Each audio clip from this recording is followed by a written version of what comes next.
Let's dive right into the fascinating world of voice transformation, specifically focusing on the present continuous tense. When we talk about changing active voice into passive voice, it's essential to understand the roles of the subject, verb, and object in a sentence. In an active voice sentence, the subject performs the action. For example, the chef is cooking the meal. Here, the chef is the subject, is cooking is the verb phrase, and the meal is the object receiving the action. Now, to convert this into passive voice, we need to shift our focus. The object of the active sentence becomes the subject of the passive sentence. So, how do we make that transformation? First, we take the object, the meal, and move it to the front.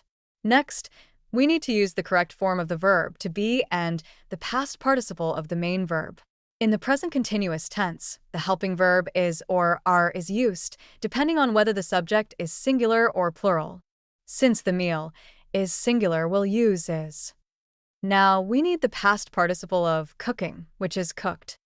So, our passive voice sentence becomes, the meal is being cooked by the chef. Notice how we added being to indicate that the action is ongoing. This is a crucial step when dealing with the present continuous tense. Let's break down the structure a bit more. In the passive voice, the new subject, the meal, is now receiving the action, while the original subject, the chef, can be included at the end of the sentence, introduced by. This helps maintain clarity about who is performing the action, even though the focus has shifted. Now, if we had a plural object like the meals, we would say, the meals are being cooked by the chef. The helping verb changes from is to are to match the plural subject. This consistency is key in ensuring your sentences are grammatically correct. Remember, the transformation from active to passive voice is not just about switching words around. It's about understanding the relationship between the subject, verb, and object. The active voice emphasizes the doer of the action, while the passive voice emphasizes the action itself and the recipient.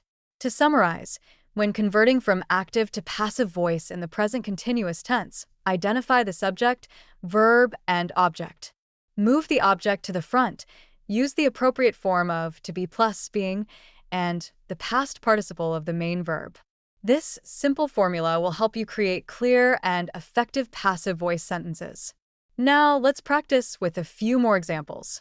If I say, the students are studying the lesson, in passive voice it becomes, the lesson is being studied by the students. Each time, just remember to adjust the helping verb to match the subject's number and keep that past participle handy. With practice, switching between active and passive voice will become second nature. It's a powerful tool in your writing arsenal, allowing you to vary your sentence structure and emphasize different parts of your message. So, keep experimenting with these transformations, and you'll see how they can enhance your communication skills.